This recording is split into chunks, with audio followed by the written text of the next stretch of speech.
Fala pessoal, tudo bom? Mais uma vez aqui, de novo com vocês. Eu, Fabiano Montes, Ronaldão, doutora Tânia Borchardt.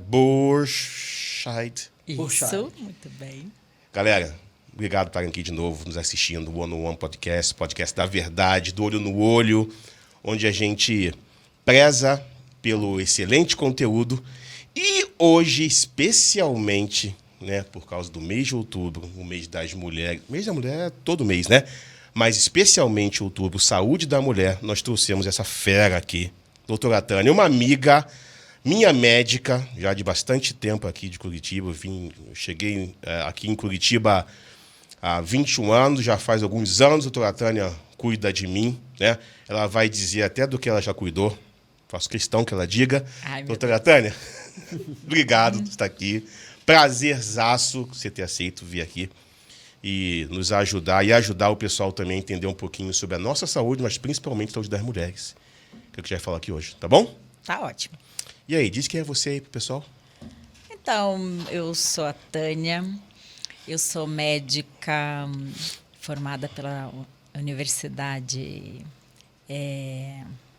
na verdade, Faculdade Mackenzie hoje, mas é a Evangélica do Paraná. Fiz minhas 2 residências lá, em cirurgia geral e coloproctologia.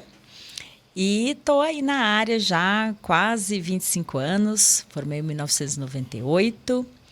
E atuo aqui na cidade de Curitiba e tenho até pacientes amigos já, o que é ótimo. Gente, você pensa, quando paciente é amigo, você imagina quantas vezes, hein, Ronaldo? Ronaldo ainda não é paciente, mas a gente já vai fazer aqui um voodoo. Né, já vamos angariar uns pacientes. Já vamos, né? Precisa, sim, né? Sim, precisa. Tem que pagar a conta da pandemia, não tem que pagar? Temos que pagar. Opa. A mensalidade do colégio das crianças. O tamanho do dedo dela. Não, mas engraçado assim, né? Você falou uma coisa interessante. Você disse que a sua formação foi aqui no Paraná. Sim. Eu tinha em mente que a tua formação tinha acontecido na Bahia, sabia? Eu nasci na Bahia, sou filha de gaúchos, minhas irmãs são gaúchas, avós, tios, primos, todos. E meu pai foi trabalhar na Bahia, eu nasci lá. Minha mãe já foi grávida, quase me tendo. E eu fiquei lá por 18 anos e vim para cá. E aí eu fiz a faculdade aqui. E já sou uma curitibana. Ah, tá vendo? Para mim você tinha feito lá e veio aqui profissionalmente. Não, estudei lá só até o colégio, mas não fiz a formação lá. Então tá aqui já há muitos anos mesmo, né? Já, eu cheguei em 1991. Já fala um pouco de porta, né? Uma coisa assim, né? Já tô leite quente. Sim, sou do time das capivaras, tudo isso. E cirurgiã geral, coloproctologista. E o que é interessante mesmo, eu às vezes, quando estou fazendo palestra, agora, outubro eu faço algumas sobre saúde da mulher. Em novembro eu vou fazer bastante sobre saúde do homem, né? Sim. E os homens confundem muito, né? O proctologista com o urologista. É porque o nome, né, proctologia, se refere, na verdade, ao reto. Só que parece com próstata. E como também o exame que nós fazemos também, um dos exames é o toque retal, sempre chegam perdidinho no consultório, mas a gente não deixa eles perderem a viagem. A gente orienta, pede exames, encaminha para o colega urologista e acaba, na verdade, o paciente às vezes também precisando da gente, porque às vezes o paciente já tem acima de 50 anos, já precisa também fazer os exames. Prevenção, isso aí. A prevenção do câncer coloretal, ou às vezes ele mesmo, depois que está ali, relaxa um pouco, ele já conta, não, mas eu tenho hemorroida, ou sou constipado. E acaba também virando o nosso paciente, mas a próstata, quem vai atuar no controle da detecção do câncer coloretal, dos outros problemas urológicos, é o colega urologista. Que aí tem uma formação um pouquinho diferente da nossa, também cirurgião geral, só que aí ele faz urologia, a gente faz coloproctologia. Você que não vai ao urologista, já me disse que não, a tua idade é para ter ido já, hein? Novembro tá vindo aí, ele vai em novembro. Eu tô conhecendo ela hoje. Não, mas é procto... Você não tá entendendo? Não, mas eu quero devagar. Presta atenção, por favor. Mas novembro tá chegando, ele vai no mês que vem. Tem que ir. O problema é o urologista, né? Ela eu já vi que a mãozinha é tranquila. Mas colegas urologistas. A doutora Tânia é uma excelente profissional. Conheci a doutora Tânia com um probleminha que eu tive. numa região um pouco mais delicada. Né, doutora Tânia? É verdade. E já passei por 2 cirurgias contigo, hein? Foi verdade. Porra, daqui a pouco eu peço música no Fantástico, hein? Daqui a pouco. Não, mais nunca um gol. mais na minha vida. Nunca mais na minha vida. Mas eu vou falar aqui, né? Eu tive uma fístula, né? Uma fístula. E o que é interessante, e é já até bom te adentrando, porque acontece com homem, com mulher, Qualquer sexo. né? Essas diferenças de fístula, fissura, hemorroida, abscesso, tudo na região ali do... São o que a gente chama de doenças orificiais. Tudo isso que você falou. Às vezes os sintomas se confundem, mas às vezes os tratamentos são bem diferentes. Então, como você teve, né, uma fístula. Fístula é uma comunicaçãozinha entre o meio externo, ali geralmente tem onde drena uma secreção, e ela tem uma comunicação com o meio interno. Geralmente ele é causado depois de um processo infeccioso ou inflamatório de uma glândulazinha, ou depois de uma fissura infectada. Pode estar associado aos abscessos. O abscesso é como se fosse um furúnculo, né? Uhum. É uma infecção e precisa geralmente ser drenado, usar antibiótico. No teu caso, tratamento cirúrgico. A hemorroida já muito mais incidente, muito mais comum do que a fístula que você teve. É como se fosse uma variz do ânus. É uma dilatação das veias que todos nós temos no ânus. E às vezes isso incomoda e precisa operar. Às vezes não incomoda tanto, precisa só cuidar, como as varizes. Então, às vezes a gente só usa meia, usa uma loção, um remédio, às vezes precisa operar a variz. A mesma coisa a hemorroida. E a fissura, geralmente, ela é um quadro mais agudo, assim, é como se fosse um corte. E geralmente está associado à constipação intestinal. Então, a pessoa faz muita força para evacuar e acaba fazendo um cortezinho ali e aquilo incomoda, é doído. Né? Mas, a maioria dos casos, o tratamento é clínico. A gente cuida ali do intestino, passa umas pomadinhas, supositório e melhora, geralmente. No caso, assim, da cirurgia, né? Vou fazer uma pergunta que talvez muita gente tenha dúvida aqui. Não tenha dúvida. Que nem no caso da hemorroida ou essa fissura, né? Que vocês comentaram. Feita uma cirurgia, agora vem uma pergunta de quem não sabe. É dado ponto também? É ponto interno? E como é que fica o período pós-cirúrgico, né? A pessoa provavelmente... No meu caso, não responde. Não, assim, a região... Todo mundo deve ter essa dúvida, né? Imagine, o que vai fazer, né? Pô, vai dar uma dor de barriga, e aí? São cirurgias de baixo risco cirúrgico, são cirurgias rápidas, com baixíssimo risco de complicações e risco inerente à cirurgia, assim, a pessoa morrer numa cirurgia de hemorroida, é raro. Em medicina não existe nem 0, nem 100, mas é bem pertinho ali do 0. Mas o pós-operatório é sempre chato. A gente já sempre avisa o paciente, porque é uma região extremamente enervada e não tem como você isolar, né? Você tem que continuar usando o ânus para evacuar, para sentar, para caminhar. Então, a gente faz de tudo para minimizar isso. A gente usa laxativos leves para evacuar macio, usa pomada, usa spray. Aí você estava falando em relação a pontos. Depende da técnica. A hemorroida, geralmente a gente usa uma técnica mista ou aberta, que na parte de fora não tem ponto. Ele não e a parte interna, onde ficam os pontos, não precisa tirar, são fios absorvíveis. No caso da fissura, geralmente é pouco que a gente opera, mas mais ou menos como hemorroida, geralmente não vai ponto. Nas fístulas, depende do tamanho da fístula, pode ter ponto ou não, aí depende do trajeto, pode ter que tirar esses pontos depois. No meu teve uns 115 pontos, que eu lembro assim, cara. Nada. A dele era uma fístula pequena. E nos abscessos é drenagem. É furar aquela coleção purulenta para a pessoa ter o alívio e conseguir ficar boa o mais rápido possível. Entendi. Pequenos abscessos, às vezes a gente trata só com antibiótico, mas quando eles são grandes, isso é uma coisa extremamente dolorida e geralmente a gente drena com um alívio bem rápido, assim. São as doenças do dia a dia para nós, essas doenças orificiais.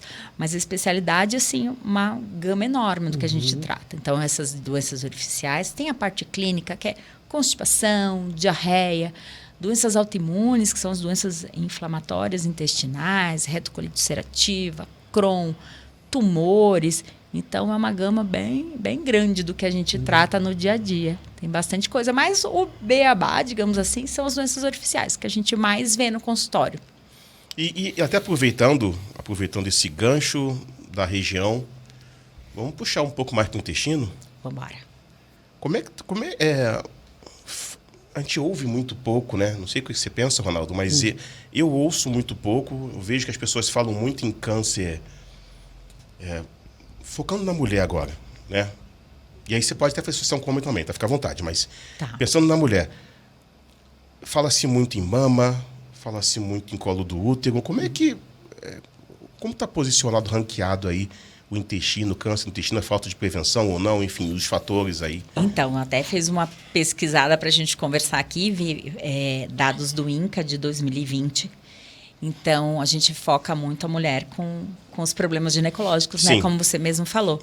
Lógico, o câncer de mama é super importante. Ele está quase 30% dos cânceres nas mulheres, então a incidência dele é imensa. Mas o câncer coloretal na mulher, ele vem em segundo lugar. São mais de 16 mil casos por ano. E no homem também é o segundo lugar. O primeiro é a próstata, o segundo o colo retal. Nós mulheres, a mama e em segundo o colo retal, na frente do colo uterino. E eu achando que é o colo uterino que era o segundo da mulher. Não, o colo retal já passou o câncer de colo de útero. Então, ele é super importante, tanto em nós mulheres quanto nos homens. E é um câncer que a gente consegue prevenir através de exames. Geralmente, ele vem de uma lesão pré-maligna que chama pólipo e a gente tem como prevenir. Ele tem uma incidência maior a partir dos 50 anos. Ele tem um pico entre 50 e 75 anos, tanto em homens como mulheres. E se a gente começa a fazer prevenção um pouco antes disso, a gente consegue evitar toda essa incidência. Antes o quê? 5 anos? Então, geralmente era preconizado a partir dos 50 anos para todo mundo, mesmo sem histórico familiar, fazer a colonoscopia. Quando você tem histórico familiar, geralmente a gente passa a fazer com 40 anos. Isso de uma forma geral. Tendo sintoma, qualquer idade. E como a gente tem visto um pouco mais cedo essa incidência, não mais a partir de 50, tem alguns estudos já falando que a partir dos 45 a gente já deve começar a procurar um médico para prevenir o câncer coloretal. Alguns médicos generalistas pedem muito um exame, chama sangue oculto nas fezes, é um exame de fezes, e que você pode fazer um screening, né, um rastreamento a partir daí. Então, deu sangue oculto positivo, vocês fazem. E até peguei alguns números que, a partir desse sangue positivo... Legal. Os pacientes que foram submetidos, uma grande parte deles, a partir de um sangue oculto positivo, 60% deles tinham pólipo. 16,5%... Desculpa, isso em que idade? Ele não falou no estudo a idade, mas provavelmente a partir dos 50, que geralmente os generalistas pedem. Tá. Desses 60% eram pólipos. 16,5% já eram pólipos com displasia, já eram pólipos avançados. E quase 6% já era câncer de intestino. Caramba. Então, é super importante a gente saber que, às vezes, tem muita gente que fala assim... Tem muita confusão dessa coisa, a gente brincando aqui, né? De prócto, próstata, só homem que faz toque retal. Exatamente. Não, né? É um tumor que é incidente tanto em homens como mulheres de forma igualitária. E segundo lugar para os dois. E a chance de cura de um câncer inicial é imensa, acima de 90% de cura total. Legal. O que é inicial? Quando a gente fala dessa região, né? Um câncer inicial Como é que a gente consegue... Deixa eu pensar, antes do exame. Quais são os sinais de alerta para a gente? Isso, sinais e sintomas. Então, então, a gente falou na população geral, a partir de 50 anos, ou se você tem histórico na tua família a partir de 40. E não só de câncer na tua família, mas se teus pais, irmãos tiveram pólipos também, você também deve fazer a partir dos 40. Meu Deus, tem que fazer isso. Os sinais de alerta, que a gente chama, sangramento. Então, muitas vezes a pessoa acha assim, eu tenho uma hemorroida, então o sangue é da hemorroida. Procure seu proctologista, procure seu médico generalista. Às vezes, além da hemorroida, você pode ter algum outro problema. Mudança do seu hábito intestinal. Teu intestino é super regular. De repente, você passa a ser um constipado. Não está tomando nenhum remédio diferente. Constipado, o que é? Quando o intestino funciona lentamente. Então, você não está tomando nenhum remédio diferente, não fez uma cirurgia. Uma mudança que muda e muda e fica. E fica. Não é uma oscilação. Ou fica muito oscilando, Ou né? fica. Ora eu estou com diarreia, ora com constipação, isso também preciso ver. Ou passo a ter diarreia com frequência, tenho que ver. Ou meu intestino continua igual, só que eu estou tendo muco, que é tipo um catarro nas fezes, tendo sangue, estou tendo aquela vontade constante de ir no banheiro. Nossa, toda hora me dá uma vontadezinha, a gente chama isso de tenesmo, toda hora aquela pressão no reto, cólica, emagrecimento, anemia, também precisa ver. Então, principalmente os tumores de cólon direito, que são tumores que geralmente eles são diagnosticados maiores, porque o intestino é largo e as fezes ainda não estão formadas ali, é um conteúdo líquido. Então, às vezes a gente diagnostica através de uma anemia. Vai pesquisar uma anemia e tem um tumor de cólon. Caraca. Você viu quanto sintoma, né? Não é? E tudo o que foi falado aqui já aconteceu com todo mundo. Acontece, né? Mas a gente tem que ficar ligado se é algo que realmente fica, se oscila, se vai e volta. Ou seja, estar bem informado faz diferença. Informação faz diferença. Né? Nesse caso, não faltaria um pouco mais de divulgação também? Eu acho que falta bastante divulgação. A gente estava brincando aqui, né, do dedo e tal, mas tem bastante vergonha e preconceito. Vergonha, não tenha dúvida. Quando eu decidi a ser proctologista, uma das coisas que me fez decidir, além da influência dos meus professores, que são, né, maravilhosos, continuam aí na ativa, o fato de poucas mulheres. E quando eu era residente, a Ana Maria Braga teve um tumor de canal anal e foi incrível como aumentou a procura nos nossos ambulatórios do SUS. As pessoas falavam assim, ai, doutora, eu tinha vergonha, né? Eu achava que era hemorroide, eu vim aqui ver. Então, essa divulgação, como você falou, não só do meio médico, da imprensa, mas é tão importante como agora, né? A Simone está com também um câncer, e falou, ela tem 40 e poucos anos. Sim. E ela fez, sim, de rotina. Era um sintoma não muito alarmante que ela teve e ela já procurou. Então, isso faz com que as pessoas vejam, a gente pode acontecer com uma pessoa jovem, pode acontecer com uma pessoa rica, uma pessoa famosa, pode acontecer comigo também. E saber, assim, que não é porque eu tenho um câncer de intestino que eu vou estar condenado à morte. Muito pelo contrário, a tua chance de cura é imensa se você descobre inicialmente. E aí, assim, se a gente for falar sobre tratamento, a gente vai falar aqui horas, mas, assim, tem uma chance de cura imensa. Mas cura com... Cura completa. Completa, né? Cura completa. Sem nenhuma dependência física, externa, alguma coisa assim. Qual é o nome mesmo, hein? Colostomias. Colostomia. Então, a gente tem também outro preconceito com a colostomia, né? Lógico, é uma coisa mutilante. A gente tem preconceito, acha que cheira, que a pessoa fica mutilada e incapaz. Isso não é verdade. Muitas vezes a colostomia ela salva vidas. Principalmente nos tumores muito baixos, você não consegue, às vezes, salvar o esfíncter, que é onde faz o controle ali das fezes, de eliminação de fezes e gases. Então, às vezes, a gente, para salvar uma vida, precisa fazer colostomia. E a colostomia, a pessoa tem várias pessoas, hoje em dia, a internet é legal para isso, né? Tem gente que tem blog, muito também, né? Tem uma mocinha no Rio Grande do Sul, desculpe, não lembro o nome dela, que ela tem uma doença de Crohn, que é uma doença inflamatória intestinal grave. Sim.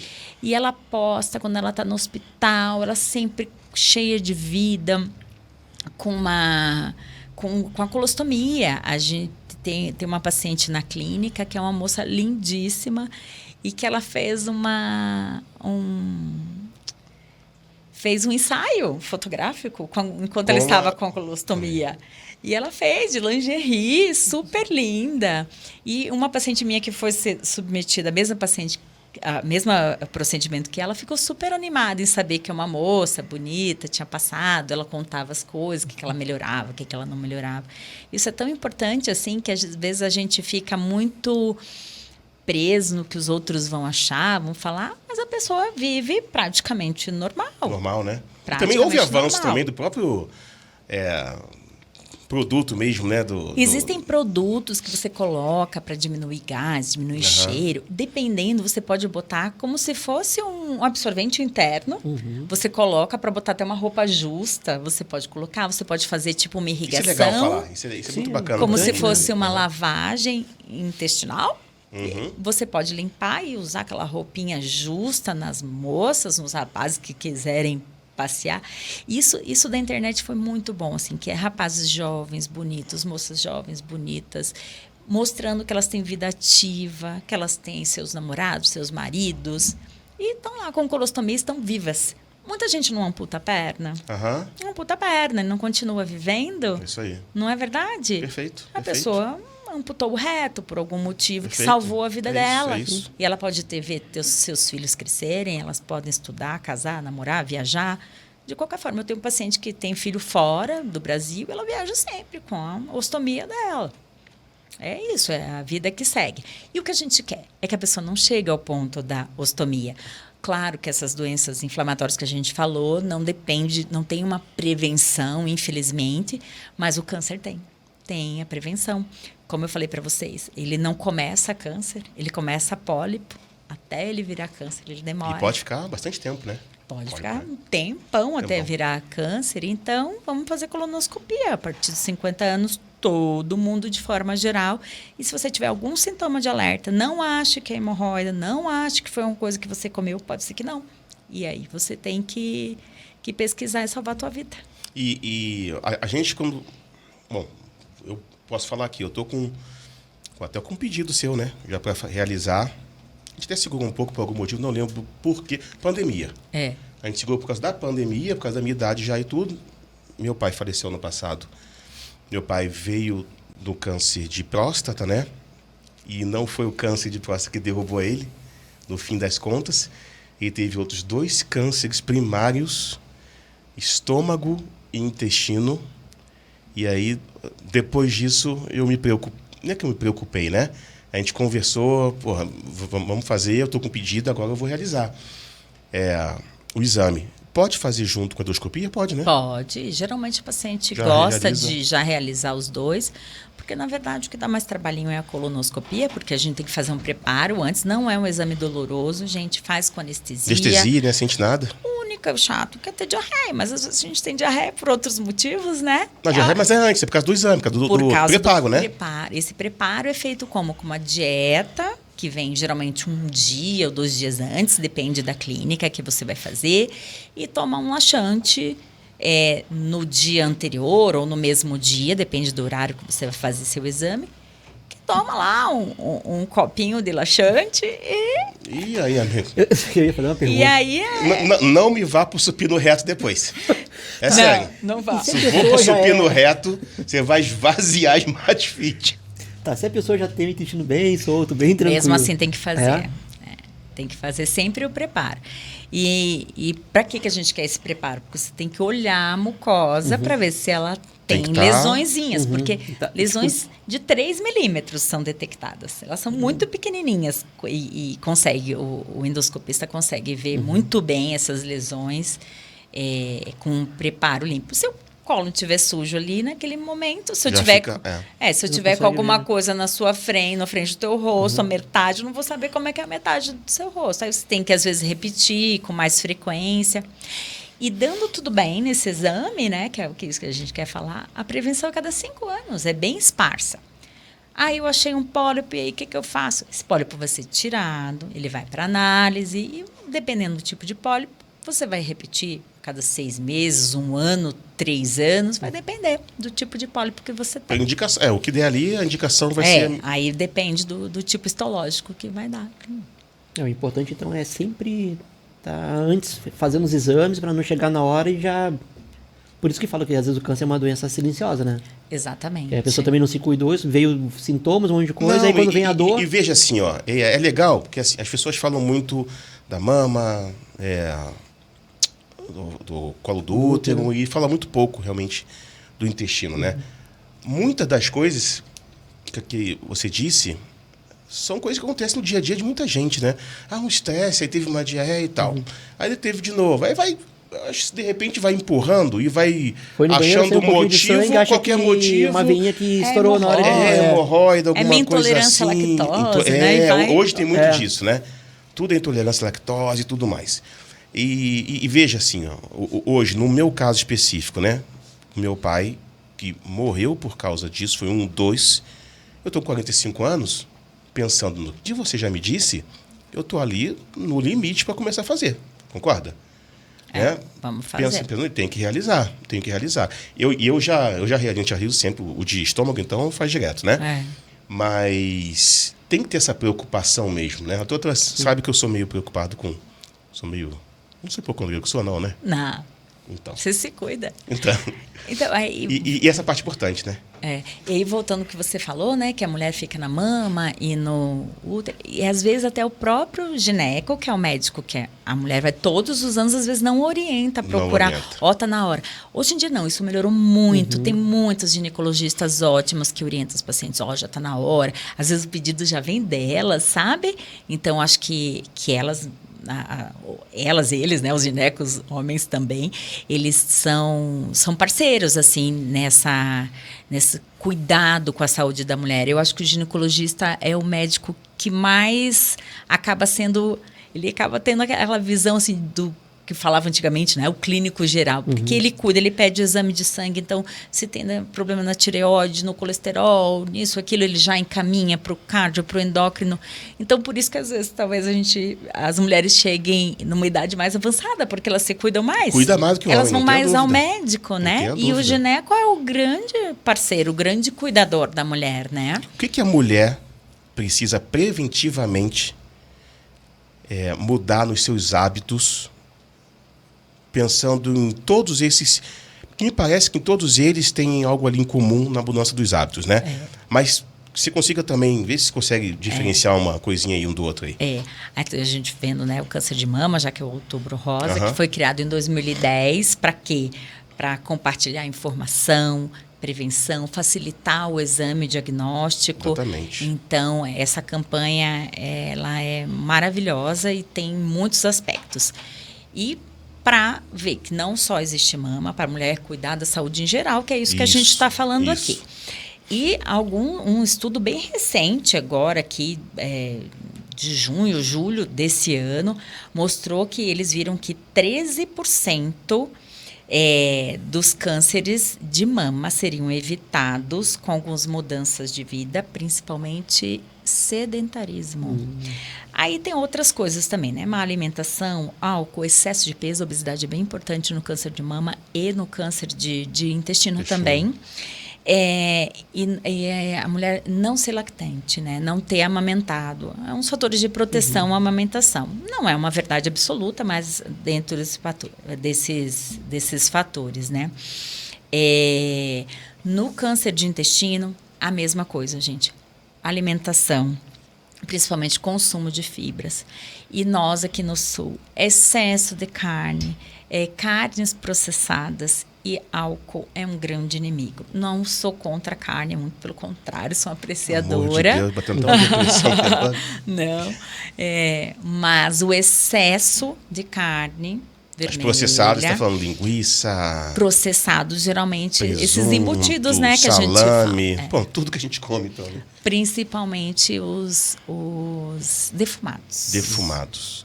Aí nós, aqui do Sul, que gostamos do churrasco também, ali para o cólon tem um fatorzinho a mais. E, assim, bater na mesma tecla, né, gente? Mas pode? Pode, tudo com moderação. O que é moderação? Nada de churrasco. Um por mês. Churrasco toda semana. É um por mês ou não? Não, é um pouquinho mais. É que o excesso, né? É o excesso. Não é o bife todo que dia a gente não pode, come. é claro. Quando a gente vai na churrascaria, a gente não come um bife, né, gente? A gente come muito mais. Se você vai na churrascaria cada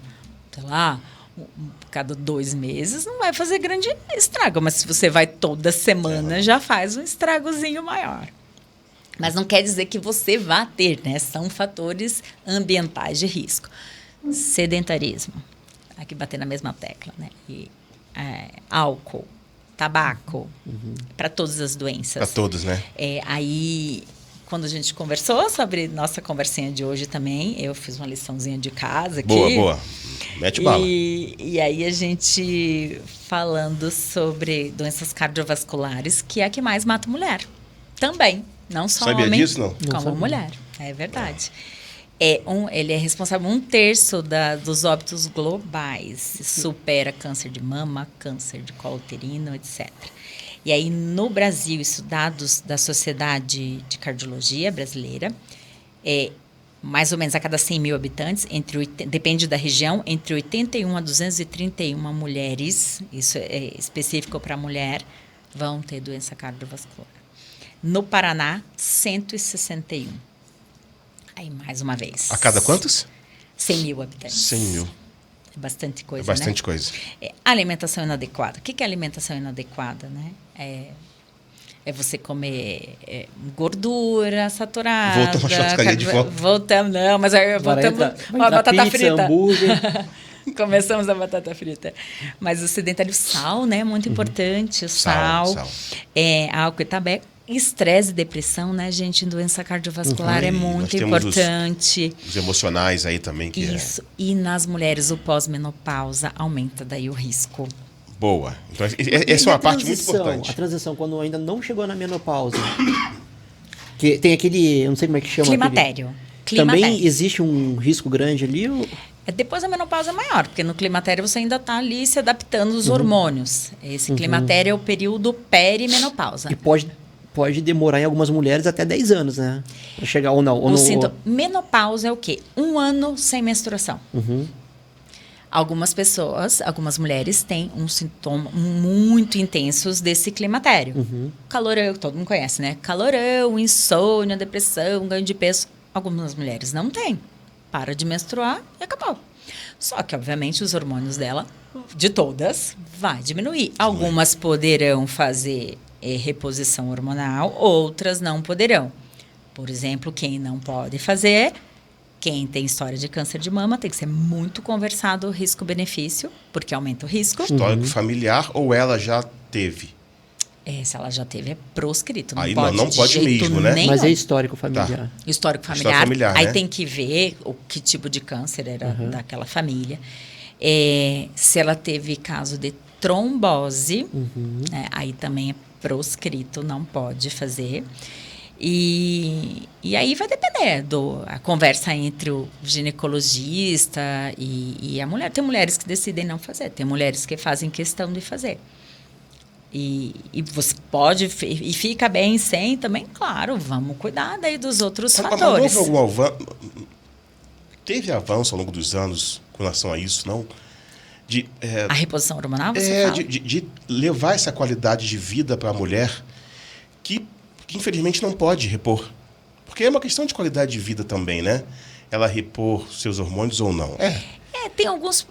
não é muito minha área, para ser bem realista, mas tem algumas reposições hormonais até de fitoterápicos. E funciona?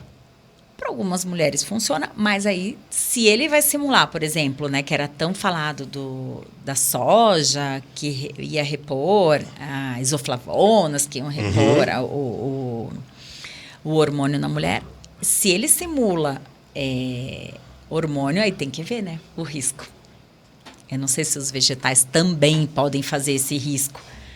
Mas tem mulheres que tomam chá de amora e outras paliativos. Como eu falei para vocês, tem mulheres que não têm esse climatério forte aí de calorão e insônia. E passam super bem, né? A gente tem visto, né, que não tem mais data de validade, porque antigamente a mulher tem, entrou né? na menopausa, acabou, né? Agora a gente vê tantas mulheres com 60, 70, bonitonas, ativas. A gente vê na academia lá, mas arrebentando-se, né? Verdade. E se hiper preocupado com a sua saúde. É bem bacana ver mesmo.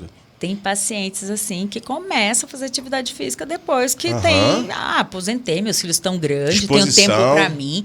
E fazem corrida. Isso no consultório é direto, gente. Começa a fazer corrida, academia todo dia, algum esporte.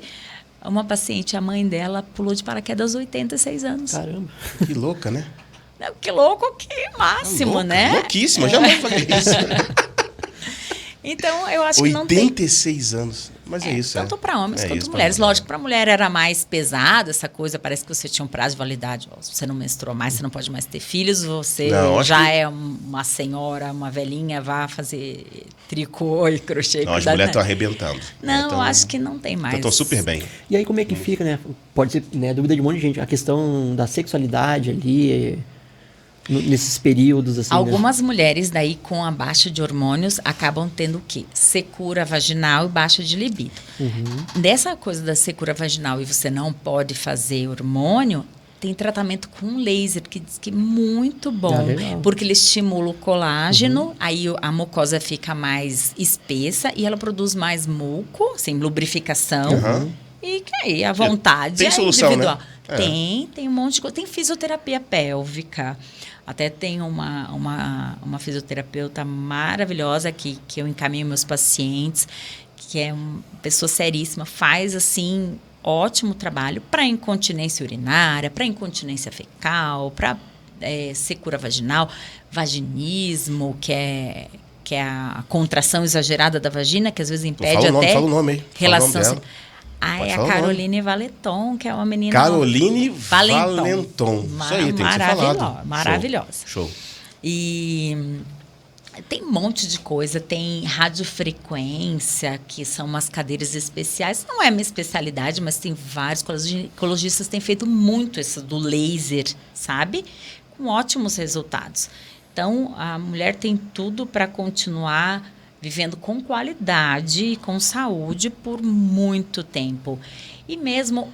e outro fator também. Os cânceres de mama diagnosticados precocemente, o índice de cura é acima de 95%.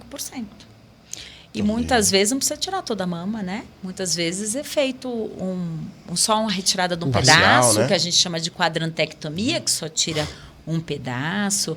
Às vezes faz uma radioterapia para garantir que não volte... quimioterapia. E cada vez mais jovens, né? Isso a mama, eu acho que sim. separando ali intestino, mama... Eu acho que é mais assustadora. A gente tem visto muito, né? É que a gente falava... E aí? Por que tão jovem assim? Já estava ali escrito naquele DNA? Como é que é a história desse... Eu não sei se é uma detecção. Os hábitos estão vindo tão ruins já desde tão cedo? Pode ser assim também ou não? Tem um fator hormonal, né? Que muito cedo as meninas começam a tomar anticoncepcionais. E ela pode ser a primeira da família a ter, não é isso? Não, também, né? Exatamente. Super jovem é a primeira logo, né? Tem um caso na minha família agora. A minha irmã do meio teve um câncer de mama, não tinha ninguém na família. E o dela foi hormônio dependente. Jovem? Ela tem 55 anos. É jovem. Mas não tinha histórico nenhum na família. E ela teve. E ela retirou a mama, tá bem. Mas o dela foi hormônio dependente. Nessa coisa da pandemia, ela não fez exame e quando fez, tinha mínimo, um tumor mínimo. Tanto é que ele foi visto só na ressonância magnética, que é um dos exames que a gente faz uso, né? Que é a mamografia, ecografia. Muito importante, a gente estava falando antes de começar aqui, do autoexame da mama. O certo seria, então, que nem o autoexame, assim, no banho? Todo dia no banho, né? Já que tá ali sem sabor. Geralmente tudo. O que eles falam é para fazer no período pós-menstrual. Todo dia também tu aí fica... Mas não pode? Fica apertandinho. Pode, mas geralmente no período pós-menstrual, porque durante a menstruação a mama fica mais inchada, mais dolorida. Tem mulheres que têm cistozinhos, nódulos que são benignos, mas que eles ficam mais, digamos assim, mais sensíveis nesse período. Então, eles sempre falam, depois da menstruação, você escolhe um período sempre para fazer, porque você vai ficar no dia a dia, você vai ficar meio neurótico também, né? Não é esse. E fazer regularmente no período pós-menstrual. Mas então é importante, então. Porque qualquer coisa ali já corre, né? Às vezes não é nada, mas como a gente falou, às vezes pode ser. Então, é sempre bom a gente ver. Dependendo da idade, só ecografia. Nas meninas mais jovens, que têm a mama mais densa, geralmente é ecografia. A partir dos 40 anos, é a mamografia, 40, 50 anos. E, às vezes, se você tem uma mama difícil ou você ficou na dúvida, é feito ressonância magnética. Eu tenho essa dúvida se as meninas, as mais jovens, que é um câncer que tem uma incidência hoje, que a gente vê acontecendo tanto em meninas jovens, né? se elas têm essa mesma preocupação das mulheres com mais idade, mais experientes, sabe? De elas estarem desde cedo realizando um exame preventivo uma vez por mês, a mamografia. Eu acho... Mamografia não. O toque. O autoexame da mama, né? Eu acho que as meninas têm ido mais cedo aos ginecologistas. As mães já levam. Isso há um tempo atrás era imaginável. Isso sim, mas você acha que em casa, por exemplo, ela uma vezinha no mês lá, será que elas jovens estão realizando o autoexame da mama? Será que a preocupação dessa vida nesse momento não é ainda... isso não vai acontecer comigo, eu tô tão Ou partir do jovem ginecologista, né? Não sei se Não, porque assim, orientar, né? Ginecologista realiza. Não é isso? Quando vai lá, sei lá, cada 6 meses, um ano, o próprio ginecologista realiza, né? Isso. Beleza. Ele faz ali o exame E da interessante é que o mastologista, esse profissional não é o profissional habitual da mulher, né? Não. Ela acaba indo, talvez... Mas ele é uma subespecialidade Entendi. da ginecologia ou da oncologia. Então, geralmente ele vai encaminhado realmente. Vai encaminhado, né? Ou o ginecologista ficou na dúvida, tem um ginecologista que não opera mama, encaminha para o colega mastologista. Ou se a pessoa Todo já mastologista é ginecologista? Alguns são ginecologistas, outros oncologistas. Oncologistas. Vai depender da formação, mas Tá. ambos aptos a realizar de forma perfeita. Geralmente as pessoas que procuram, ou porque geralmente são encaminhadas, ou que já tem um histórico familiar, né? Tipo, eu tenho a preocupação, ou eu tô aqui faz alguns anos acompanhando essa lesãozinha aqui, quero tirar uma dúvida. E vai ali, mas geralmente é encaminhado pelo próprio ginecologista. Tá. Falando né, voltando ali no câncer de mama, a gente conversando antes, o homem também tem, né? Homem tem câncer de mama também. E é a mesma coisa também. Primeiro, se você sentir algum carocinho... Geralmente o homem sente o carocinho. Como a mama não é grande, não é densa, porque a glândula mamária é muito pequenininha, geralmente ele mesmo vai sentir o carocinho. E pode gravar igual da mulher, né? Pode matar também. Pode sim. Sentiu o caroço, aí procura um se especialista, sentiu o carocinho aí eles vão fazer todo o na exame. mama, aí fazem os exames e às vezes tem retirada dessa mama, porque também pode matar da mesma forma que a mulher. Ele é mais raro, mas ele não é uma coisa impossível de acontecer. Eu acho que ele é 1% dos cânceres. Entendi. E gosto muito de voltar na prevenção sempre, sabe? Para mim, prevenção é solução. Para mim, informação, prevenção, né? Como é que você vê hoje? Você vê hoje que as mulheres, elas estão muito mais bem informadas, ou você vê que está faltando muito ainda com relação à prevenção, para elas realmente terem esse cuidado ou ter essa consciência, porque não adianta, né? Você está lá, esperando que elas cheguem, né? E aí? O Outubro Rosa, ele é bem batido. Essa coisa da cultura de ir no ginecologista, a mulher já está muito arraigado, tanto nas jovens quanto nas senhoras. Elas vão bem certinho, geralmente, no ginecologista.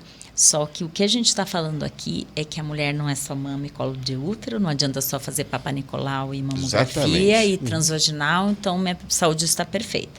A mulher tem todos os outros órgãos também. Tem pâncreas, tem fígado, tem intestino, tem coração. Então, também, muitas mulheres ficam assim, mas mulher não tem problema de coração? Mulher tem problema de coração. Mas vamos demonstrar os dados da Sociedade Brasileira de Cardiologia. Por quê? Porque também a gente come mal, porque também a gente se estressa, porque também a gente fica gorda, fuma e bebe. Igual aos homens, os fatores de risco são iguais. Vive, né? Basicamente vive. Não, os fatores de risco são iguais, né? Lógico que tem a proteção hormonal durante uma época que depois não vai ter mais. E mesmo com proteção hormonal, se você tiver doença cardiovascular na família e os fatores de risco ambientais, você também é um candidato a ter doença cardiovascular, igualzinho aos homens. Essa proteção que ela morre aí, depois desse 1 ano? Depois da menopausa? Como é que é? Algumas mulheres continuam tendo uma taxa hormonal mesmo quando para Então, de menstruar. É ligada diretamente a essa queda hormonal mesmo, né? Não é tão ligada. Como eu te falei, tem os fatores ambientais, tem fatores familiares. Então, é um conjunto. Se depois da menopausa, eu vou ganhar 20 quilos, ficar sedentária e comer super mal, obviamente que eu vou ter um fator abrupto, assim, né? Muito maior, tudo né? junto. Tudo junto, é. Mas como a gente estava falando, né? Muitas mulheres, se aposentaram, ou então continuam trabalhando, mas não tem mais essa coisa de pegar filho, vai para lá, vai para cá, se dedicam ao esporte, ao cuidado do corpo, elas diminuem esse fator de risco, começam a se alimentar melhor, então elas têm um fator protetor externo. Pode não ter mais o hormônio, mas tem os outros fatores de cuidado e que acabam tendo uma longevidade ótima. Não, e bacana que eu li assim, ó. Isso eu venho lendo já há alguns anos, né? As mulheres vêm sofrendo com relação à sua saúde tanto quanto os homens já há algum tempo. E antigamente não era assim. Por que você acha? Como assim? Que tem mais doenças, você fala? Qual o principal fator? Estresse? Emocional, estresse? A mulher hoje está realmente dando porrada, no bom sentido, tá, gente? Nos homens, com relação à correria. Você hoje, você hoje é uma baita médica, trabalha para que eu sei. Trabalha pra cacete, entendeu? E a cirurgia, e consulta, e eu sei que se estressa pra caramba, entendeu? Há anos e anos e anos e anos atrás, não tinha, talvez, a mulher uma rotina como você tem. Você acha que isso influencia esses fatores todos que você vem falando, dos hábitos e não... Eu acho que influencia em um monte de coisa. A primeira coisa que eu acho que o estresse na mulher, no geral, é maior porque é cobrado assim. Além de você ser bem-sucedida profissionalmente, independente financeiramente, você tem filho, você tem casa, você tem marido ou não. Você tem que estar linda. É a jornada... Você tem que estar jovem, você tem que estar com cabelo, unha. Isso é importante ser dito, tá? Eu acho que é a pressão na mulher com estética. E hoje em dia, então, hoje é muito maior, concorda? Então tem que ser linda, tem que ser mãe, tem que ser bem-sucedida financeiramente. Tem disponível. Então, acho que tem mais pressão. Antes você ia o quê? Você ia ser uma boa dona de casa, criar bem seus filhos... E ser isso aí. Aí os teus filhos crescem e você, né? E hoje uma jornada 3, 4, 5 vezes, né? Até maior do que de muitos homens. E é assim mesmo. Ainda tem que estar disponível com um sorriso no rosto, feliz pra caramba, não é isso? A parte mais difícil de tudo isso é estar linda, gente. É a mais difícil. Não, e aí ainda voltar e a gente brinca, mas influencia. Não tenha dúvida de que isso... E sem falar naquele negócio, briga ainda pelo espaço, né? Tipo assim, eu sou uma médica, né, uma doutora poderosa e tal. Ah, a gente falou sobre isso antes, né, que é muito importante. Como é que fica, né? Tipo, a gente volta naquele problema que tem lá. Pô, a mulher tem que estar sempre provando que é melhor, entendeu? Perfeito. A gente estava conversando antes, isso. Né? Que quando eu comecei... Hoje tem muitas médicas proctologistas, tem muitas cirurgiãs gerais maravilhosas, urologista, tem médico urologista ótimo, excelente. E... hoje a gente abriu um caminho. Quando eu fui residente, não tinha, né? Então a gente estava brincando, eu fiz plantão no CIAT, uma vez na praia, e a gente dormia no alojamento dos bombeiros. Dos oficiais. Né? E não tinha problema. Meus colegas residentes, a gente dormia todos no mesmo quarto, porque era assim, não tinha um quarto para as meninas. Não existia, porque era uma menina a cada 8, 10 residentes. E eu acho que a gente abriu o caminho para essas meninas novas aí, que estão ótimas, graças a Deus. Mas isso cada vez as mulheres vão ocupar mais espaço, porque elas provam que são boas igualmente. Sim. Né? Antes você tinha que ser melhor para ser igual. Acho que agora é ser igual para ser igual. Eu acho que isso que é o correto, né? E agora uma coisa muito importante que eu queria falar, que eu esqueci. A gente falando de reposição hormonal, e agora a gente passou para essa coisa da estética, da pressão externa de beleza. Muitas moças usando hormônio masculino, né, testosterona, e que é um perigo por várias coisas, doença cardiovascular, doença do fígado. Assim como os homens também que tomam anabolizantes e testosterona. Testosterona é para repor quem Quando tem tá baixa. Exatamente. baixa, é isso mesmo. Existe, né, hipogonadismo, que o homem às vezes não está produzindo o suficiente para a idade dele, ele repõe.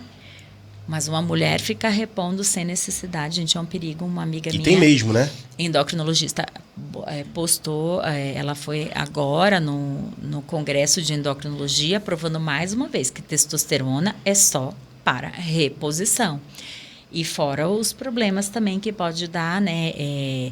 Hipertrofia do clitoriana, que fica grande depois, né? Tem aquela pressão de estética. E cria vai dar dinheiro pro cirurgião pelos, plástico, né? E pode fazer calvície também na mulher, né? Se ela tiver uma calvície androgênica. Então, é uma coisa que tem que ser usada com muito cuidado e que as moças estão fazendo muito, muito. Não só as mulheres de meia idade para fazer reposição hormonal, mas um monte de mocinha também e fazendo. E é um perigo. Isso era uma coisa que eu queria alertar aqui, que a gente acabou puxando esse assunto e que é muito importante. Mas foi uma questão de performance, uma academia, né? Faz por estética. Gente, isso elas não são atletas profissionais. A gente busca academia. Não, e nem pode, né? Quer ficar bonito, mas a gente o atleta quer, profissional também não pode. Não, é entendeu? proibido. É proibido. Isso é proibido para o atleta profissional. Exatamente isso, né? Exato. E a gente vê muito isso, tem visto muito, né? E a gente... E é engraçado, não sei se... Até a voz da mulher muda, né? Muda, fica engrossa, mais grossa, né? Engrossa a mandíbula, o formato do rosto. Fica quadradão. Ronaldo. Imagina? E é perigoso, né? Não é... Beleza, cada um tem seu gosto. Isso é bobagem. Tem gente bonita de qualquer jeito, tem gosto para tudo. Não é esse o problema. Tem moças fortes, muito bonitas, e são fortes naturalmente. O problema é você botar sua vida em risco, que é o que a gente está falando aqui, né? De atividade física importantíssimo, mas é para saúde, né? Não para equilíbrio, né? Se colocar no risco. Né? O equilíbrio é muito importante, né? E tem gente que realmente foge desse equilíbrio, entendeu? Aí vive algo que realmente é desequilibrado. Aí, de fato, complica demais. Câncer de mama. Então, nós temos os fatores... Bom, mama, intestino, coração... todos os cânceres, você disse muito bem os fatores que as mulheres precisam prevenir, né? Trabalhar com prevenção. Então tá, alimentação, atividade física, cuidar do estresse. Eu sei que para vocês é muito complicado, vocês mulheres, mães, é muito complicado mesmo, né? E acho mesmo que vocês sofrem muito mais por causa disso, tá bom? Eu não lembro onde eu li, mas cada vez que eu adentro um pouco mais sobre isso, eu leio de novo sobre isso, falando desse aspecto em vocês, mulheres, sofrendo muito mais emocionalmente por essa carga, por esse excesso. Isso me preocupa mesmo, me preocupa com relação a vocês, mulheres. E pensando agora na mulher empreendedora, doutora Tânia, você, tá bom? Você, mulher, médica, empreendedora, que também pode sofrer tudo isso que a gente está conversando aqui. Diz um pouquinho, como é que é a sua vida? Como é que é a sua vida? É uma vida que a gente sabe que é corrida, mas que você dá conta, você gostaria de que fosse um pouco mais suave. Eu sei que tem a Bia, eu sei que tem a tua filhota que se ama de paixão, que a gente conhece. Fala um pouquinho sobre a sua rotina, que as mulheres querem saber mesmo sobre isso. Hoje, assim, eu tenho uma dedicação bem grande à minha filha. Hoje não, né? Desde que eu me separei do pai dela quando ela tinha 1 ano e meio. Então, desde então, eu cuido dela até quantos anos sozinha. Hoje? Ela fez 14 agora em setembro. Na pandemia, assim, tive que mudar todos os horários para me adaptar ali, porque tinha que estudar com ela, tudo. E ano passado não tinha mais o ônibus de escola, aquela confusão que cada família sofreu de um jeito, então tive que adaptar todo o meu jeito dos horários para buscar, levar. Eu tenho bastante apoio da minha família, assim, principalmente da minha irmã, nessa minha logística aí do dia a dia. Mas, assim, adapto muito, assim, o tempo, que eu sei que eles crescem rápido, né? Rápido.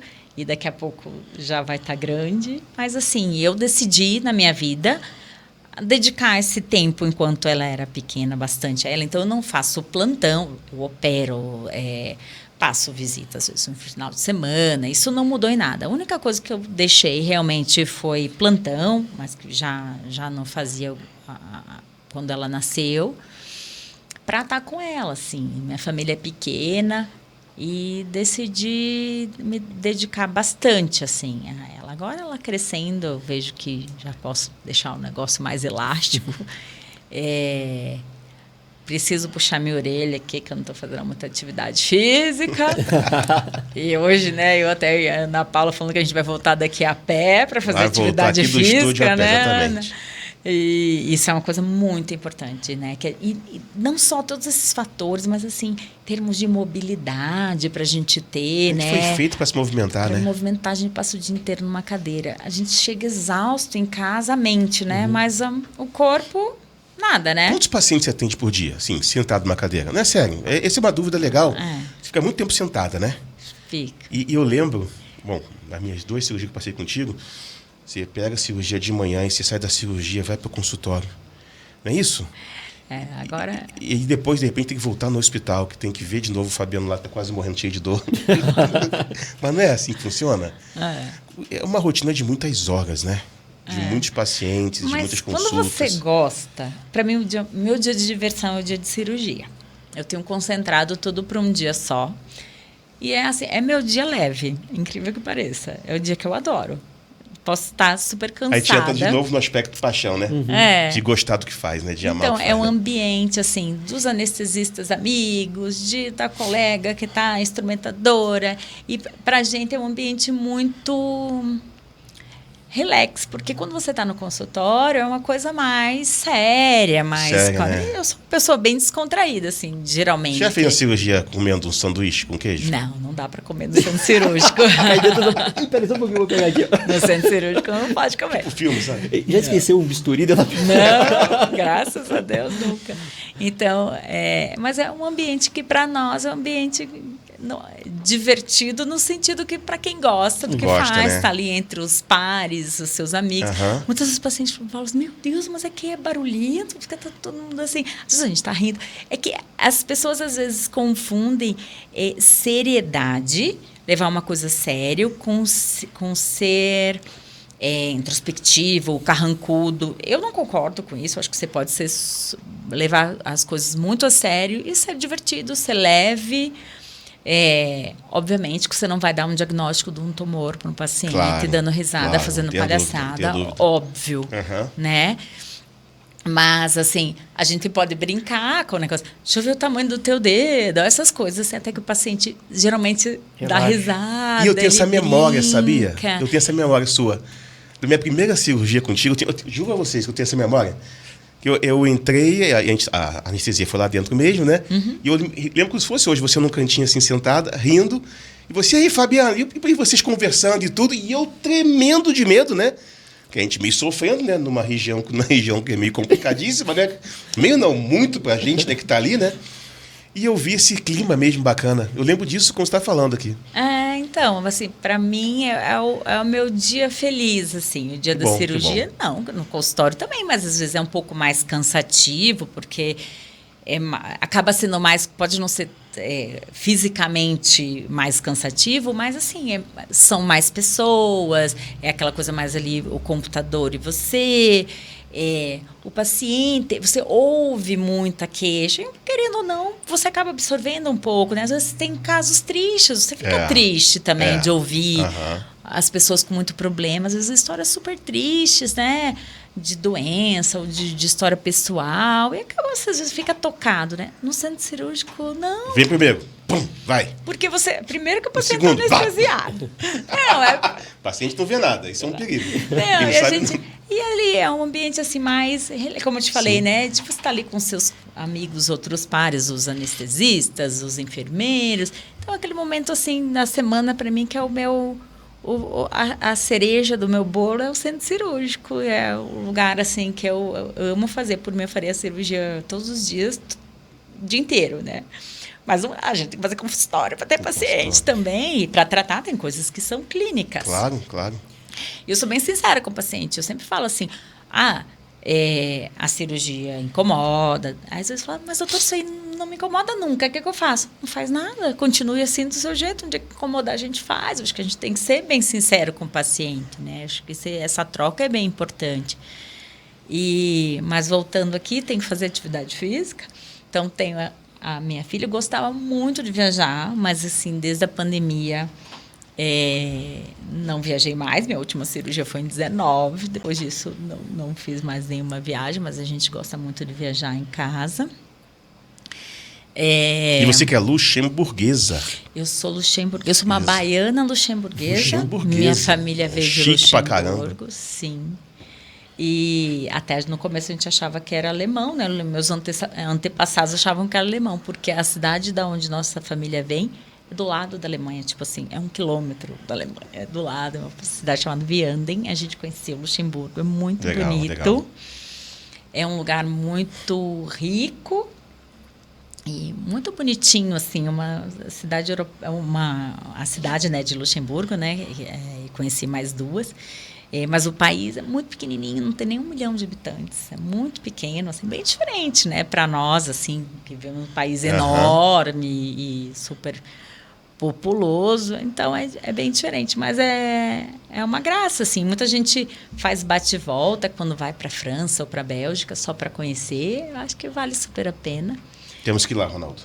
Tem. Luxemburgo. Luxemburgo. Estou até levando a Eu vou levar, vocês vão ficar lá no meu castelo. Tem um castelo. Meu Deus, olha aí. Agora falou bonito.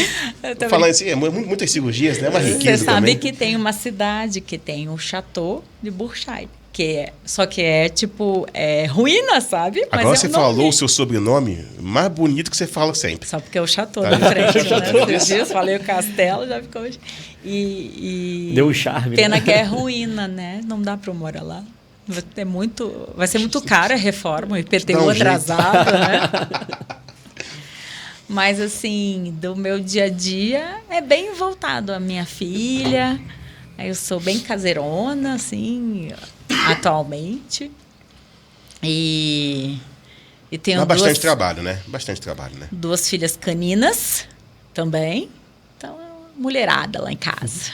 Eu queria voltar uma pergunta. Que nem a doutora atende consultório, faz cirurgia, né? Sempre que vem um paciente é aquele negócio para curar mesmo, né? Mas não é... A gente sabe que a vida é diferente. Tem alguns que conseguem, outros não, né? Tem coisas que não tem cura. Como é que fica essa parte emocional? Porque muita gente fala, o médico é uma pessoa fria que tá lá fazendo tal. Eu já discordo. Eu acho que todo mundo tem a emoção, né? Tipo, de querer ver uma pessoa boa, ao mesmo tempo, quando não consegue, fica alguma coisa ali, né? E como é que faz para externar isso? É muito ruim você não ter solução, ou não externar, né? Existe alguma... voltar uma pergunta que a gente tinha feito até para Petrusca, né? A questão de um atendimento, um psiquiatra, um psicólogo, de repente, para conversar, né? Porque tem, assim, no dia a dia você vê várias coisas que vão acontecendo ali, né? Pessoas que vão se curar, vão sair bem, e outras não, né? E às vezes acaba até se pegando, né? Bem sincero, você já chorei várias vezes abraçada no paciente junto com eles. Às vezes tem complicação, tem coisas. E tem pacientes, querendo ou não, você tem mais empatia. Não é que você vai tratar bem todo mundo, você quer bem de todos, mas tem uns que a gente vira amigo, né? Outros daí que você tem, tipo, um carinho como se fosse teu pai, tua mãe, teu irmão, tua filha.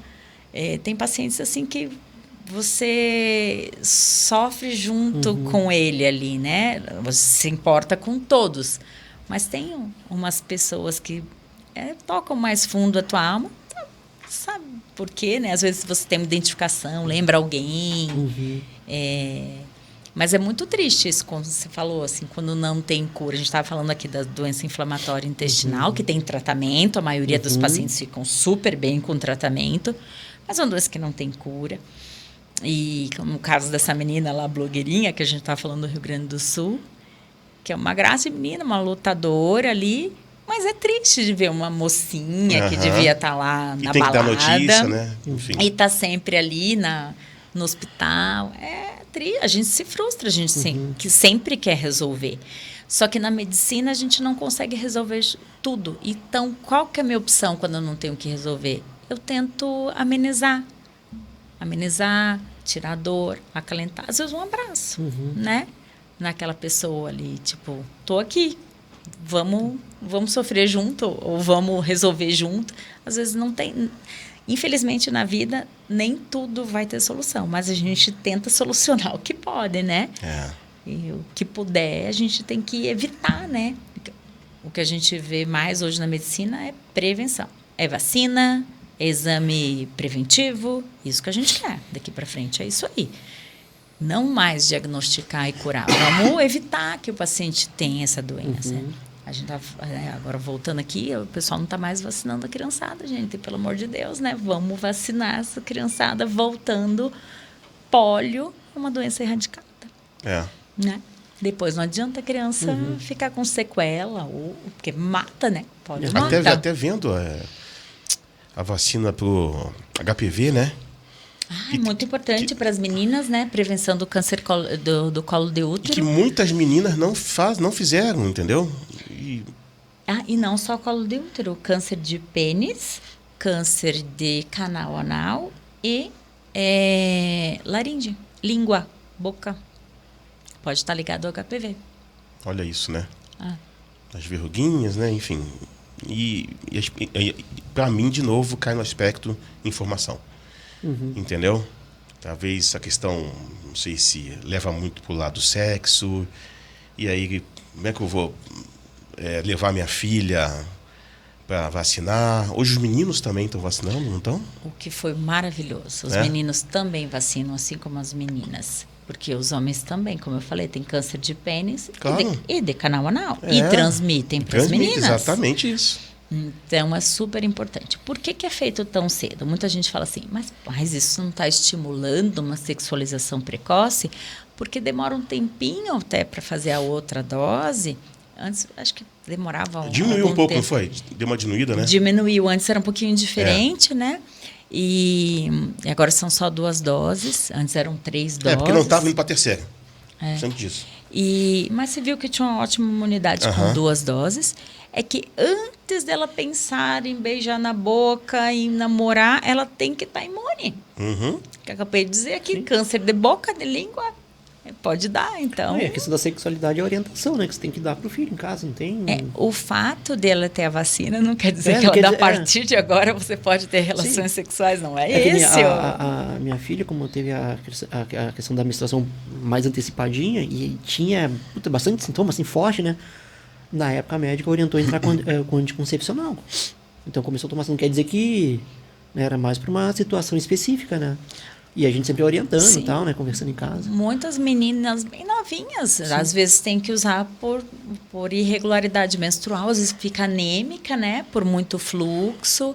Então, elas acabam tomando, mas não como anticoncepção, mas sim como um regulador, né? Ou seja, todo aspecto a gente volta à prevenção, né?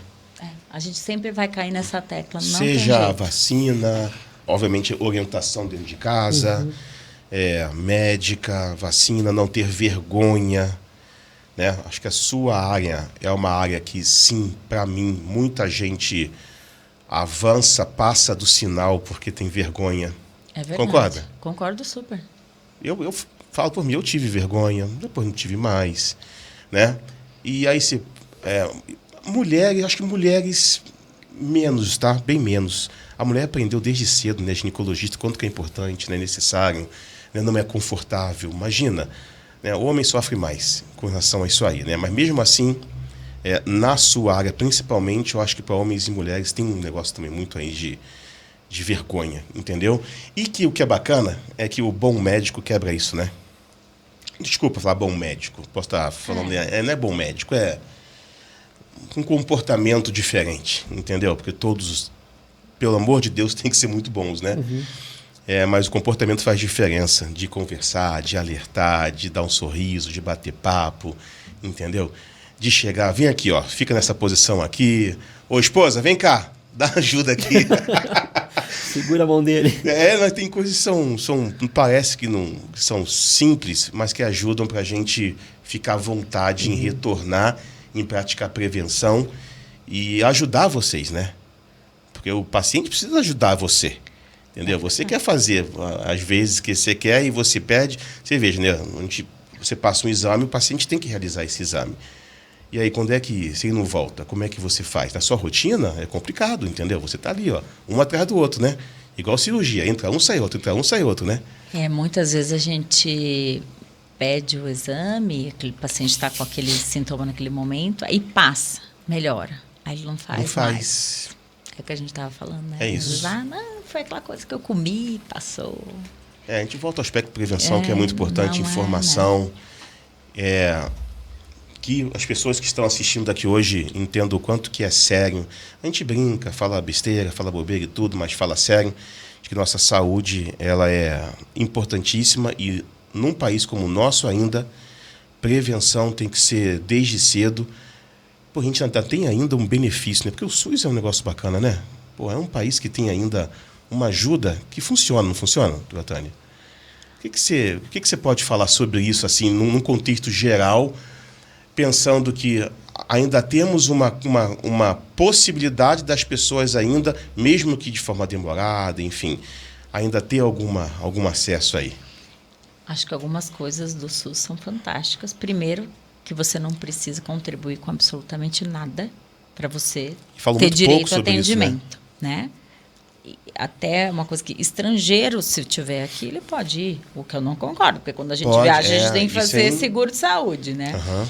Mas até um estrangeiro, ele pode procurar um posto de saúde e ser atendido.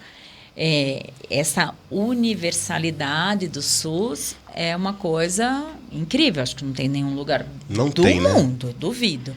A gente tem um esquema de vacinação que é absolutamente fantástico. Uhum. Ele é referência. O tratamento para AIDS no Brasil é referência. Também. Que todo público, né?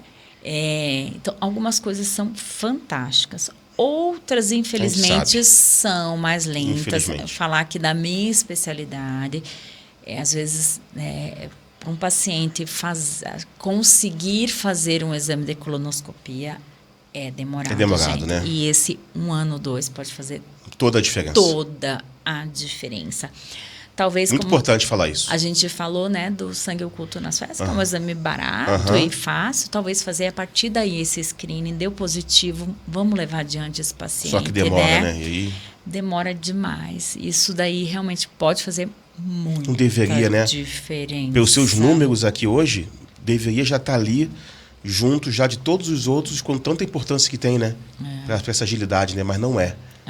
E aí, o que faz para isso, então? Tem que brigar com quem? Tem que falar com quem? Poxa, pior que isso aí eu não sei com que a gente faz. Mas eu acho que assim, investir nos hospitais escola, abrir centros de especialidade, porque às vezes você consegue ter um diagnóstico, não necessariamente com a colonoscopia. A colonoscopia é o melhor exame, com certeza, mas assim, na minha área. Mas às vezes você consegue, através de um outro exame, fazer um sangue oculto, faz o exame físico bem feito. Meu Deus, gente, a gente pode diagnosticar tantas coisas. Às vezes, pacientes de convênios bons, vai para hospitais bons. Doutor, eu estava com uma dor, e aí eu fui no hospital, eles me prescreveram tal coisa. Aí quando você vai examinar, me deram aqui remédio para hemorroida, digamos. Aí você vai examinar, o coitado do paciente tinha um abscesso, que era só ter feito uma drenagenzinha ali mesmo no hospital. Né? Então, às vezes, o próprio médico não examina o paciente. Aí porque fica aquela coisa do tabu, porque no ânus não pode examinar. Mas às vezes você não precisa fazer um toque, você só precisa olhar. Que qualquer médico pode olhar. Pô, tô com dificuldade, então você toma esse aqui para dor e aí você vai procurar tal médico. Às vezes não dá orientação. Isso aí é meio triste, assim, a gente médico vê umas bobaginhas assim que são... E tem, né? Não adianta, né? Tem sim. É só olhar, gente. Às vezes é só olhar para dar um diagnóstico para um paciente. Às vezes não é você que vai fazer o tratamento, mas no momento que ele tem um diagnóstico, você consegue encaminhar, você consegue orientar. Cuidado, né? Boa vontade. Boa vontade. E ver o paciente como um todo. A gente está falando aqui da minha especialidade, que é intestino, bastante focado ali no reto e ânus, mas o paciente é um todo. Todo? O paciente é um todo. Ele pode estar nervoso, ele pode estar tomando um remédio para outra coisa e estar fazendo alguma alteração ali. Pode ter um monte de coisa. E a gente tem que ver sempre o paciente como um todo, mas voltando aqui no mês da mulher, a mulher lembrar que ela não é só mama, não é só útero, não é só ovário, e ela tem que ver a saúde como um todo. A doença cardiovascular super importante, cada vez mais frequente nós mulheres, e tem como prevenir? Tem como prevenir. Saúde é atividade física. Movimentar. Ai, não tenho dinheiro para ir para academia. Não precisa, Precisa. gente. Vai caminhar, vai andar de bicicleta, vai dançar, né? Tem gente que gosta daquela coisa mais lúdica. Eu tenho um problema aqui, ali, vai para a piscina. Vamos tentar nos mexer mais, comer melhor, que a gente acaba só abrindo pacote. E aí, excesso de sal, rápido, excesso né? de gordura. Rápido, né? Muito rápido. Essa é uma preocupação muito mesmo, né? Infelizmente. Isso às vezes até com pessoas que, né, que não fumam, não bebem e tal, acaba comendo errado. Às vezes excesso de carboidrato, excesso de gordura, às vezes isso era uma orientação que devia ter, assim, desde pequena, Se né? você fazer isso também, né? Às vezes tá naquela ansiedade forte lá, você corre para um salgado, para um doce, né? Acha que aquilo vai resolver. Não resolve, né? Naquele momento te alivia. Rápido. Só que depois pra frente...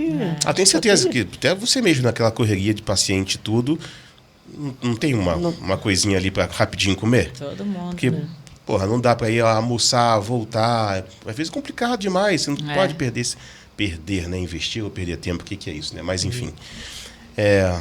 Tratando uma pergunta importantíssima para a gente caminhar para o fim. Acho que a pessoa que tem mais a ver, né? Com esse espírito aí falando sobre saúde, enfim.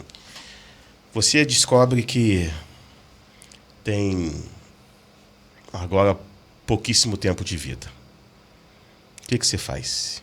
Qual vai ser as suas ações a partir de agora, tendo essa máxima certeza agora? A única certeza, agora eu vou. Já era. Eu ia ficar o máximo de tempo que eu pudesse com as pessoas que eu amo, que são os meus familiares, principalmente a minha filha. Acho que ia ficar grudada assim o dia inteiro. Acho que é isso. É isso, né? Acho que minha família, minha irmã, meus pais. Isso aí que para mim interessa. Depende de quanto tempo de vida também. Se fosse um tempinho mais esticado, quem sabe fazer uma viagenzinha. Coloca lá lá para Luxemburgo. Aqueles teus 2 minutos. Hã? Teve um que você perguntou 2 minutos, né? Você tem 2 minutos de vida. O que você vai fazer?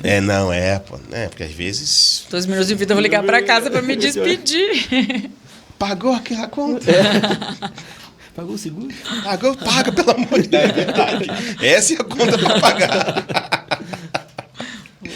Não, que ótimo. Mas a família acho que é o sentido da vida. Né? É o sentido da vida. E a gente pensou em te trazer, obviamente, pela confiança. Bom, você sabe, né? Confiança é o que você representa como mulher, que a gente também sabe, como médica, como excelente profissional.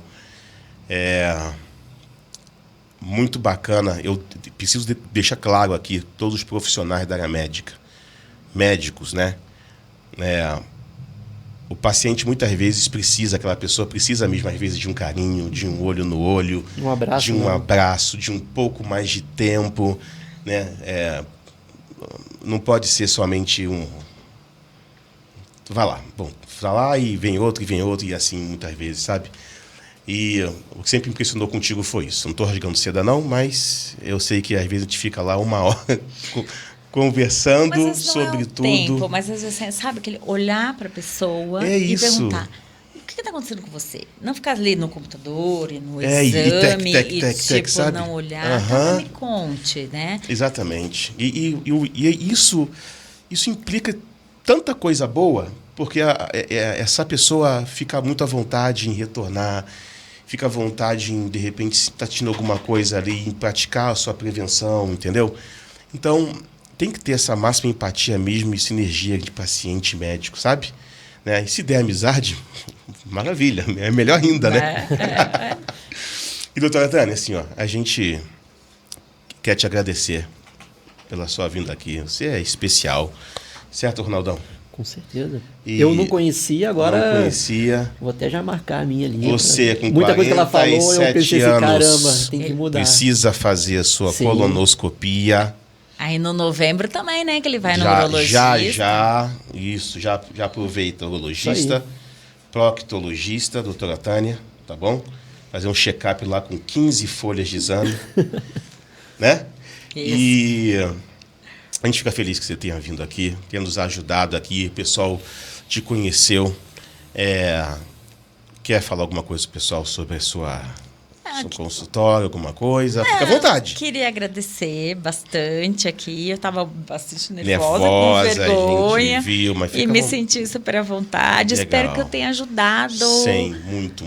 A tirar dúvida do pessoal, que isso às vezes o medo, não pode ter medo, gente, não é... Medo Às vezes as coisas são muito mais simples do que a gente imagina. E a maior gratidão, que a gente, né, o que é mais gratificante no consultório é a pessoa sair assim, ai, sair aliviada. É tão bom a pessoa chega tensa, preocupada, e fala assim, não, você tem isso, você vai tratar isso e tá tudo bem tudo com certo. você. Porque tá tem tudo muita bem. gente que vai pro Google, né? O doutor Google fala, nossa, o Google. que é sentir tal O dor? Google já Aí dá fica, 2 minutos meu para a Deus. pessoa. Eu já nem olho, eu desmaio.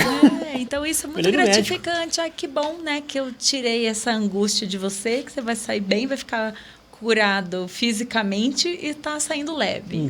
Isso é muito bom. Não, perfeito. E a doutora Tânia é ótimo, né, cara? A gente tá lá, tá com catarro verde. Pega no WhatsApp do doutora Tânia. Doutora Tânia, ó, tô com catarro verde aqui. Já risco. Como é que fala? Tá saindo um incrível Hulk de dentro de mim. Sai incrível. Ó, e, gente, e uma das partes mais importantes, é uma mulher apaixonada pelo que faz. Isso eu já sabia, mas o Ronaldão viu aqui, Deu pra né? ver no olho. Você me falou, eu me acordei sim uma vez que você me disse que no momento da cirurgia, quando você realmente ficava muito... Que era a sua... Melhor. Não sua diversão, mas caramba, né? Mas como se fosse. Isso é muito bom, porque a gente sabe que faz com prazer, faz bem feito e gera os resultados que a gente precisa. Graças a Deus, né? Eu passei por 2, amém? Não volto mais, pelo menos, quer dizer, a gente não sabe, né? Tem que pedir música no Fantástico Música agora. no Tem que Fantástico. Não fazer vou a música no terceira. Fantástico de forma alguma. E... Obrigado, tá? Obrigado mesmo. Obrigada Ronaldão, a vocês. Prazer Show em de bola. conhecê-los. Prazer te foi conhecer. bom? Ah, cara, eu vou falar, né? E aí? Foi demais. Aqui, quando é muito bom, a gente tem que fazer isso. Ai, tá bom. Demais. Fala um pouquinho. Ai, meu Deus. Demais. Pessoal, Sensacional. obrigado por vocês estarem aqui conosco até agora, nos assistindo. É um mês que representa muito para as mulheres tão guerreiras. A gente trouxe aqui mais uma dessas incríveis guerreiras que cuidam tanto da gente, cuidam de outras mulheres, cuidam dos homens, tá bom? Continuem nos assistindo. Se inscrevam no canal, já falei, quem não se inscrever no canal vai tomar um tapa na orelha, tá bom? Se inscreva no canal, ativa o sininho para receber todo o nosso conteúdo, tá bom? Assim como a doutora Tânia veio aqui hoje, bastante gente bacana vai passar pelo mês aqui de outubro e só mulheres de verdade, mulheres guerreiras, mulheres que representam muito e vão ensinar muito a vocês. Obrigado. Juliano, valeu. Valeu. Ana está aqui atrás. Ronaldão, obrigado. Obrigado. Tânia, obrigado.